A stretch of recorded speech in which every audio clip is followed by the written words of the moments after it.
வணக்கம்.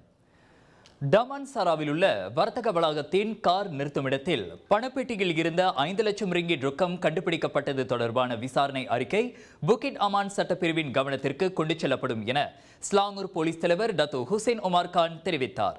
அந்த அறிக்கையை அடிப்படையாக கொண்டு புக்கிட் அமான் சட்டப்பிரிவு முடிவை எடுக்க முடியும் என அவர் கூறினார். நாங்கள் விசாரணையை முடித்துவிட்டோம். விசாரணை அறிக்கையை அரசாங்க தரப்பு வழக்கறிஞரான டிபிபியிடம் சமர்ப்பிப்பதற்கு முன் இதனை புக்கிட் அமான் சட்டப்பிரிவு கவனிக்க வேண்டும் என விரும்புவதாக ஹுசைன் கூறினார். அந்த 5 லட்சம் ரிங்கிட் பணத்தை ஒரு தனிப்பட்ட நபர் மட்டுமே உரிமை கோரியுள்ளார். ஆனால் இந்த பணம் எங்கிருந்து வந்தது என்பதற்கான தெளிவான தகவலை அந்த நபரினால் தெரிவிக்க முடியவில்லை என இன்று ஸ்லாங்கூர் போலீஸ் கலந்துரையாடல் நிகழ்வில் கலந்து கொண்ட பின் ஹுசைன் தெரிவித்தார். விசாரணை அறிக்கை சமர்ப்பிக்கப்படுவதற்கு முன் சட்டப்பிரிவின் கவனத்திற்கு இந்த விவகாரத்தை கொண்டு செல்ல முன்வந்ததற்கு இதுவே காரணம் என்றார் அவர். அந்த பணம் தொடர்பில் உரிமை கொண்டாடுவதற்கு வெட்டுமர நிறுவன உரிமையாளர் மட்டுமே முன் வந்துள்ளார். இதுவரை அவரிடமும் இதர எண்மரிடமும் விசாரணையின் போது வாக்குமூலம் பதிவு செய்துள்ளோம் என ஹுசைன் தெரிவித்தார்.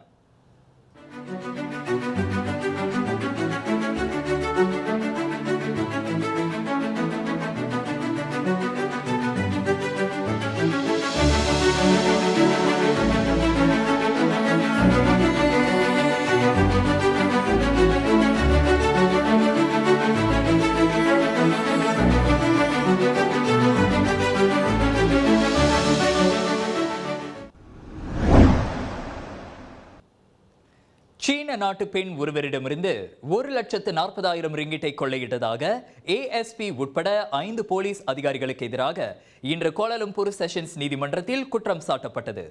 எனினும் கார்பரல் பதவி வகிக்கும் 39 வயது கைரில் அன்வார் சுலைமான், 35 வயது முகமது ஜைடி ஜமாலுடீன், 28 வயது முகமது அட்ராஃபில் அட்லான் ருஸ்லான், 39 வயது அஹமத் ருஹாஃபிஸ் அப்துல் ராணி உட்பட ஏஎஸ்பி பதவி வகிக்கும் 41 வயது முகமது ஃபைசுல் இஸ்மாயில் ஆகிய அந்த 5வரும் தங்களுக்கு எதிரான அந்த குற்றச்சாட்டை மறுத்து விசாரணை கோரியுள்ளனர்.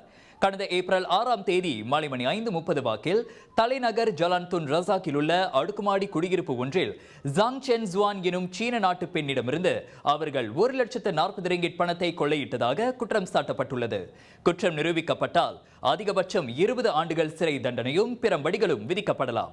அவர்கள் அனைவரையும் தலா 8,000 ரிங்கிட் உத்தரவாத தொகையிலும் தனிநபர் உத்தரவாதத்தின் பேரிலும் இன்று விடுவிக்க நீதிபதி அனுமதி வழங்கிய வேளை இவ்வழக்கு விசாரணை ஜூன் 20ஆம் தேதி செவிமடுக்கப்படும்.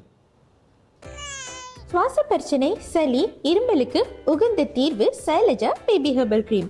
துளசி, கரிஞ்சீரகம், கிராம்பு போன்ற மூலிகைகளால் கொண்டு தயாரிக்கப்பட்டுள்ள சைலஜா பேபி ஹெர்பல் கிரீம் உங்கள் குழந்தைக்கு சிறந்த தேர்வு.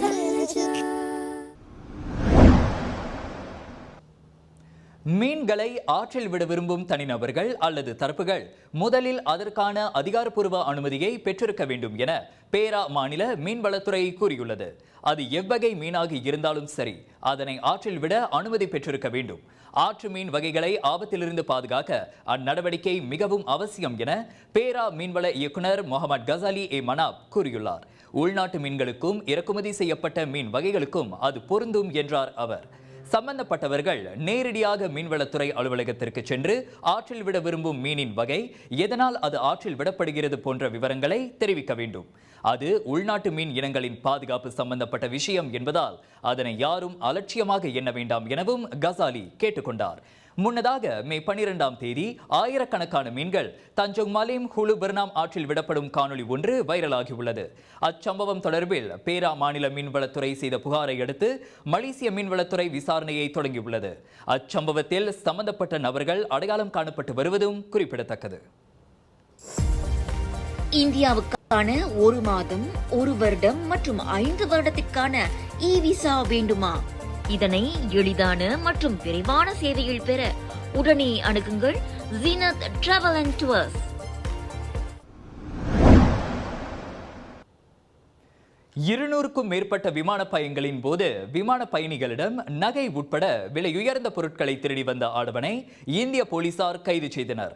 கடந்த ஆண்டு முதல் இந்த திருட்டு நடவடிக்கைகளில் ஈடுபட்டு வந்த 40 வயது ராஜேஷ் கபூரை டெல்லி போலீசார் கைது செய்தனர்.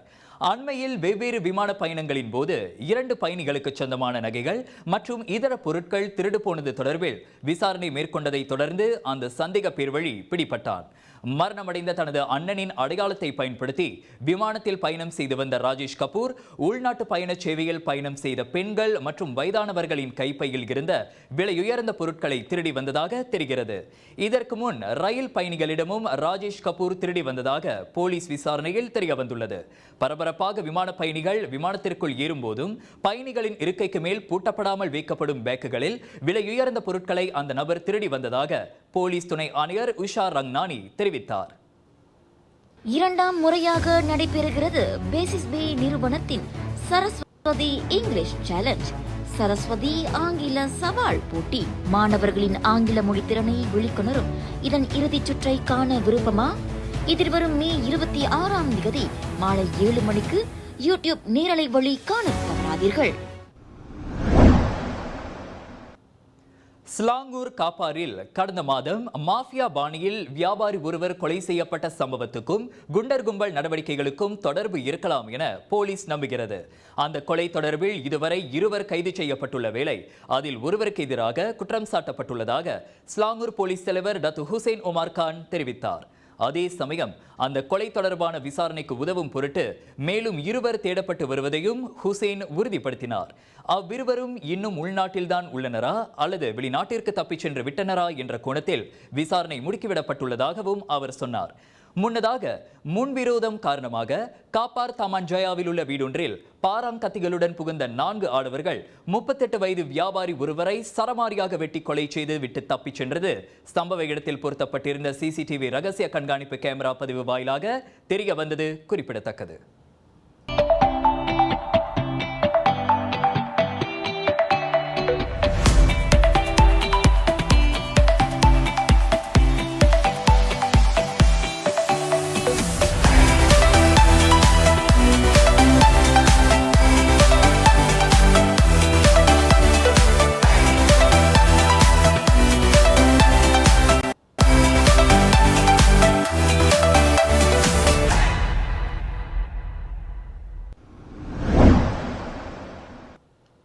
ஜாலான் குவா முசாங் லோஜிங் சாலையின் 80வது கிலோமீட்டரில் சிமெண்ட் ஏற்றி சென்ற லோரி பள்ளத்தில் விழுந்ததில் அதில் பயணம் செய்த 3 மாண்டனர்.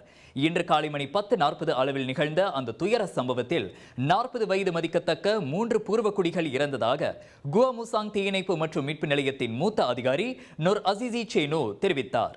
இந்த விபத்து நிகழ்ந்த பள்ளம் 150 மீட்டர் ஆழமாக இருந்ததால் தீயணைப்பு வீரர்கள் மதியம் 12 மணி அளவில் தான் அங்கு சென்றடைந்தனர்.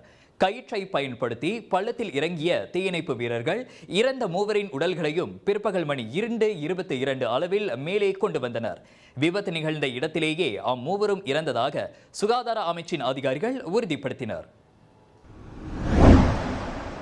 3 ஆண்டுகளுக்கு முன் பங்சார் ஜலான் திலாவியில் ஏற்பட்ட கைகலப்பில் சஞ்சீத் குமார் என்பவரை கொலை செய்ததாக நாணய மாற்றுபவரான 28 வயது ஷேட் கமால் ஷேட் முகமது என்பவர் மீது குற்றஞ்சாட்டப்பட்டது.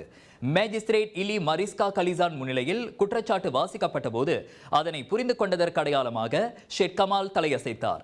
கொலை குற்றச்சாட்டு உயர்நீதிமன்ற அதிகாரத்திற்கு உட்பட்டதாக இருப்பதால் குற்றஞ்சாட்டப்பட்ட நபரிடம் எந்த ஒரு வாக்குமூலமும் பதிவு செய்யப்பட்டதில்லை. ஏற்கனவே குற்றஞ்சாட்டப்பட்ட 3 மற்றும் இன்னமும் தலைமறைவாக இருந்து வரும் ஒருவருடன் சேர்ந்து 2021 ஆண்டு மார்ச் 13 அதிகாலை 1 மணி அளவில் பங்சார் ஜலான் திலாவி எஃபின் பேங்க் பின்புறம் 28 வயதுடைய சஞ்சீத் குமாரை ஷேட் கமால் கொலை செய்ததாக குற்றப்பத்திரிகையில் தெரிவிக்கப்பட்டது. அந்த குற்றச்சாட்டு ஜூன் 17 மறுவாசிப்புக்கு செவிமடுக்கப்படும் என நீதிமன்றம் நிர்ணயித்தது. சஞ்சீத் குமாரை கொலை செய்ததாக 27 வயதுடைய நரேஷ், 28 வயதுடைய பிரவீன் மற்றும் 30 வயதுடைய லக்ஷ்மணன் ஆகியோர் மீது கடந்த ஆண்டு ஏப்ரல் 13 குற்றஞ்சாட்டப்பட்டது. 2 கும்பலுக்கிடையே ஏற்பட்ட கைகலப்பில் சஞ்சீத் குமார் மலாயா பல்கலைக்கழக மருத்துவமனையில் சிகிச்சை பெற்ற போது இறந்தார். காயமடைந்த அவரது நண்பர் கோலாலம்பூர் மருத்துவமனையில் சிகிச்சை பெற்றார்.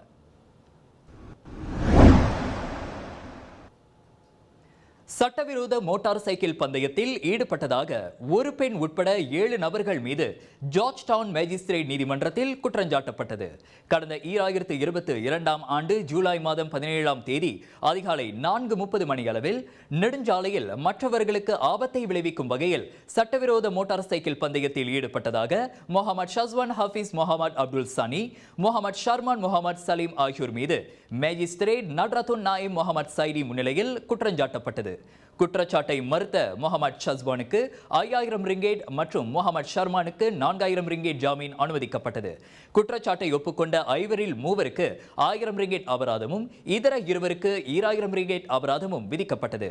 ஷமீன் இஸ்லின் என்பவருக்கு 2000 ரிங்கேட் அபராதம் மற்றும் 2 நாள் சிறை தண்டனை விதிக்கப்பட்ட வேளையில் முகமது ஹில்மி என்பவருக்கு 2000 ரிங்கேட் அபராதம் விதிக்கப்பட்டது.